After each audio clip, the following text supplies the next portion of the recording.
अस्सलाम वालेकुम क्लास, कैसे हैं आप लोग? खैरियत से हैं? क्लास हमारा चैप्टर नंबर 3 स्टार्ट हो गया एनाटॉमी एंड फिजियोलॉजी में, जिसका नाम है ब्लड। ब्लड के बारे में हमने डेफिनेशन डिस्कस की थी। It is a specialised type of connective tissue. ठीक है, क्योंकि ये मेसोडर्मल लेयर के अंदर प्रेजेंट होता है, इसलिए इसको क्या कह रहे हैं? It is a specialised type of connective tissue.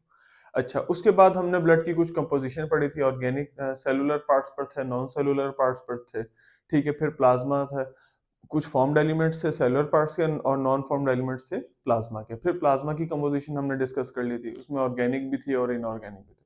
अच्छा, आज जो हमारे पास है वो है ब्लड की प्रॉपर्टीज, कि ब्लड के अंदर क्या क्या खसूसियात होती हैं जो हमारे हमें नजर आती हैं, जो ब्लड की मेन इंपॉर्टेंट प्रॉपर्टीज को इंडिकेट करता है। उसमें सबसे पहले चीज जो है वो है कलर।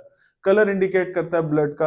अब आपको पता है ब्लड का कलर किस तरह का होता है? रेड इन कलर होता है। पहली चीज तो यही आ गई, ठीक है। और रेड कलर होने की वजह क्या है? O2 उसके अंदर नजर आती है, जिसकी वजह से ये कौन सा कलर शो कर रहा होता है? ब्राइट रेड कलर शो कर रहा होता है। जबकि जब कार्बन डाइऑक्साइड जो शो कर रही होती है, उसकी वजह से ये कर रहा होता है पर्पल रेडिश कलर। ठीक हो गया? तो ये दो कलर डिफरेंशिएट करता है। एमसीक्यू के पॉइंट ऑफ व्यू से ब्राइट कलर जो है, अगर ब्राइट रेड कलर शो करेगा तो वो किसकी वजह से करेगा? ऑक्सीजन की वजह से करेगा। अगर पर्पल रेडिश कलर है तो वो किसकी वजह से करेगा? कार्बन डाइऑक्साइड की वजह से करेगा। अच्छा, उसके बाद हमारे पास आ गया वॉल्यूम। वॉल्यूम के बारे में जब डिस्कस करते हैं तो एवरेज वॉल्यूम जो है वो तकरीबन ब्लड का एक नॉर्मल ह्यूमन बॉडी में 5 लीटर के करीब होता है, 5 लीटर। ठीक है, उसके बाद फिर इन्होंने कुछ रेंज बता दिया कि अगर बच्चों में है, न्यू बॉर्न में, तो 450 ml है। ठीक है, और अगर फीमेल में है तो वो तकरीबन 4.5 लीटर्स है। तो ये थोड़ी सी वेरिएशन होती है ब्लड की मेल और फीमेल में। जो मेल की है या नॉर्मल ब्लड है वो है वॉल्यूम 5 लीटर्स। और न्यू बॉर्न का सबसे कम होता है, वो होता है तकरीबन 450 ml। और जो हमारे पास फीमेल्स का है वो है 4.5 लीटर्स। ठीक हो गया? अच्छा, नेक्स्ट हमारे पास आ जाता है पीएच। जब भी हम पीएच की बात करते हैं, blood is slightly alkaline. Blood की पीएच जो है स्लाइटली अल्कलाइन है, और उसकी पीएच कितनी दी हुई है? 7.4 दी हुई है। तो ये इसकी हो गई ब्लड की पीएच हो गई। इसके अलावा फिर हमारे पास विस्कोसिटी की बात की है, कि विस्कोसिटी जो है वो क्या है? Blood is 5 times more viscous than water, यानी कि ये पानी से भी 5 गुना कम ज्यादा पतला होता है।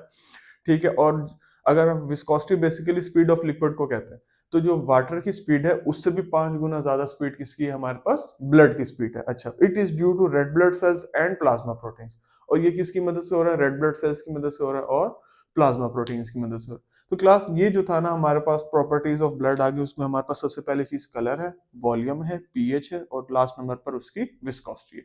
कलर हमने देख लिया कि कलर उसका बेसिकली रेड कलर होता है, लेकिन O2 होने की वजह से ब्राइट रेड कलर है, और जो कार्बन डाइऑक्साइड है उसकी वजह से पर्पल कलर है। पहली चीज हो गई।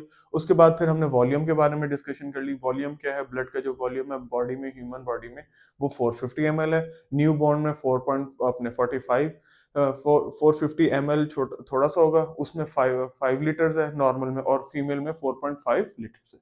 अच्छा, 4.5। उसके बाद ब्लड की पीएच के बारे में बताया कि उसकी जो अल्कलाइन की पीएच है वो तकरीबन 7.4 है।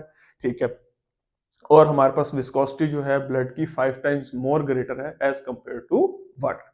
तो क्लास ये जो थी हमारे पास, जो थी ब्लड की प्रॉपर्टीज जो है वो कवर्ड हो गई है। Thank you so much class.